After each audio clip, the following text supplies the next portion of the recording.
Hello friends, welcome to my YouTube channel. आज की video में हम टाइफाइड फ़ीवर के बारे में जानेंगे। टाइफाइड फ़ीवर क्या होता है, ये क्यों कराए, इससे रिलेटेड क्या क्या टेस्ट कराए जाते हैं और यह किन कारणों से होता है और इसमें कौन से जो है हमारे लक्षण देखने को मिलते हैं। तो टाइफाइड फ़ीवर जो है वह हमारा बैक्टीरियम सैल्मोनेल जो बैक्टीरिया होते हैं उनकी वजह से होता है। और जो टाइफाइड फ़ीवर होता है उसको हम एंट्रेटिक फ़ीवर भी बोलते हैं, क्योंकि जो टाइफाइड फ़ीवर होता है वो हमारी स्मॉल इंटेस्टाइन्स में होता है।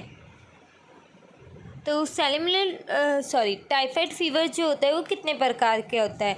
तो टाइफाइड फ़ीवर आपका 2 टाइप्स का होता है, सेल्मोनेल टाइफी और सेल्मोनेल पैराटाइफी। पैराटाइफी में आपके A, B, C जो है वो होते हैं। टाइफाइड फ़ीवर जो है वो क्यों होता है, तो मैं स्टार्टिंग में ही बता चुकी हूँ।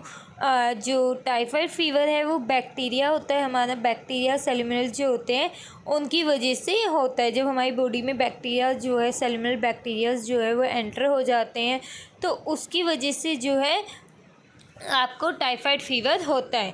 तो अब सैल्मोनेल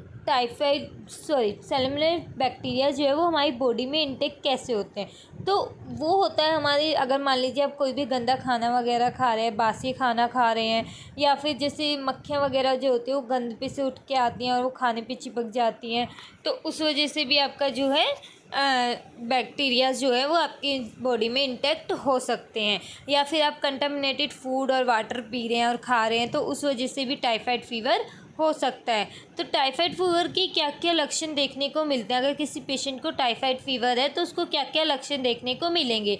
तो पेशेंट को हेडेक हो सकता है, चिलीज हो सकती है, लॉस ऑफ एपेटाइट मतलब भूख ना लगना, और रेड स्पॉट्स हो जाते हैं उसकी बॉडीज़ पे, कफ, स्टमक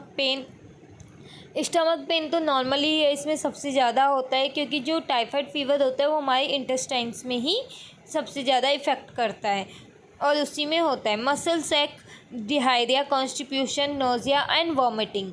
इसके अलावा टाइफाइड फ़ीवर में जो है लैब कौन से टेस्ट जो है वो करवाते हैं। तो Widal typhoid blood culture, stool culture, urine culture और अल्ट्रासाउंड एब्डोमेन जो है कराया जाता है। लेकिन जो विडाल टेस्ट कराया जाता है उसकी रिपोर्ट आपकी इतनी एक्यूरेट नहीं होती है, क्योंकि विडाल टेस्ट जो है वो टाइफाइड फ़ीवर होने के 7 से 14 दिन के बाद जब अगर आप कराते हैं तो ही आपको एक्यूरेट रिपोर्ट मिलती है। इसलिए विडाल टेस्ट जो है वो इतना रिलायबल नहीं होता है। बट उसी कंडीशन में अगर आप टाइफाइड टेस्ट अगर आप 2 दिन बाद भी कराते हैं और अगर आपको टाइफाइड फ़ीवर है तो उसकी एक्यूरेट रिपोर्ट आपको मिलती है। टाइफाइड फ़ीवर अगर है किसी को तो क्या खाना चाहिए, क्या नहीं खाना चाहिए।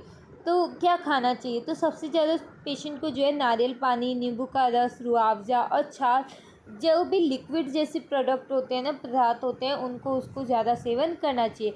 क्या नहीं खाना चाहिए, तो रोटी उसको नहीं खानी चाहिए, मसालेदार सब्जियां भी नहीं खानी चाहिए और कार्बोहाइड्रेट युक्त खाद्य पदार्थ भी जो है उसको नहीं खाने चाहिए। अब बात करें टाइफाइड फ़ीवर के चरण की, तो इसका मैं पहले ही क्लियर कर चुकी, इसके 4 चरण होते हैं। सबसे पहला, जब पेशेंट को जो है बैक्टीरिया जो है वो उसके ब्लड में इंटेक होते हैं। उसके बाद सेकंड, उस पेशेंट में देखा जाता है उसकी बॉडी में रेड स्पॉट्स होने लग जाते हैं और उसके एब्डोमेन में पेन वगैरह जो है वो होने लगता है।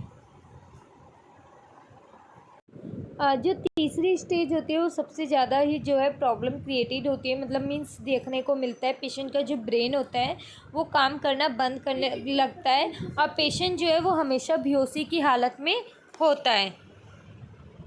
और लास्ट स्टेज ये देखी जाती है पेशेंट जो है वो या तो रिकवर करने लगता है या तो फिर उसकी काफ़ी ज़्यादा क्रिटिकल कंडीशन हो जाती है।